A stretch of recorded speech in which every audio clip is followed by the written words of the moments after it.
Ladies and gentlemen, let's dig deep into what's really happening in South Korea. The so-called Yellow Envelope Law, supporters call it a victory for workers' rights. They say it protects employees from crushing lawsuits, empowers unions, creates fairness. But that's the sales pitch. The reality is far darker. This law wasn't born in a vacuum. It was pushed by left-wing factions in Seoul, factions that have long taken cues, and in some cases direct influence, from Beijing. Yes, Beijing, the Chinese Communist Party. Here's what the law actually does. It forces big corporations to bargain directly with subcontractor unions.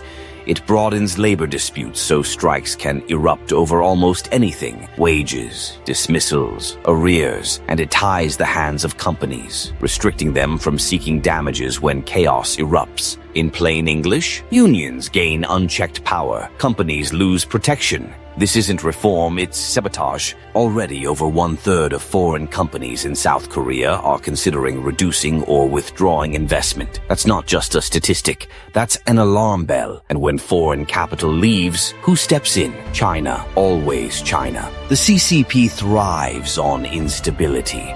They move into weakened economies, they buy up assets, they gain leverage, and thanks to Korea's radical left, the welcome mat is being laid out. If Korean corporations are weakened by constant strikes, if foreign investors flee, Chinese state-backed companies will swoop in. They will target semiconductors, batteries, high-tech industries, the backbone of Korea's global power. And let's talk about who is really behind this law. The driving force isn't just lawmakers in the National Assembly. It's the Korean Confederation of Trade Unions, known as the KCTU, or in Korean, Minju no Chong.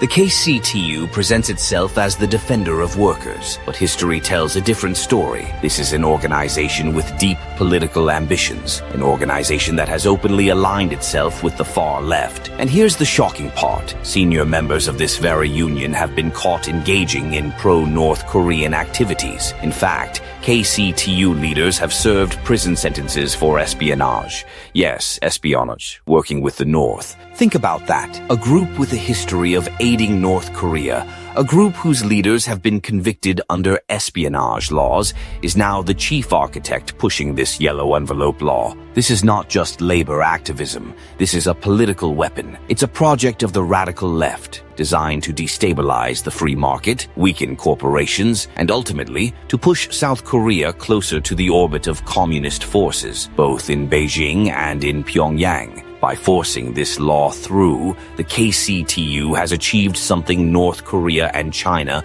could never win on the battlefield: a legal Trojan horse planted inside South Korea's own democracy. Let's be honest, when the law is written by radicals with a record of aiding communist regimes, when the economic fallout benefits Beijing, when the ideology weakens capitalism and strengthens political unions, this isn't a coincidence. This is a design. The Yellow Envelope Law is not worker protection.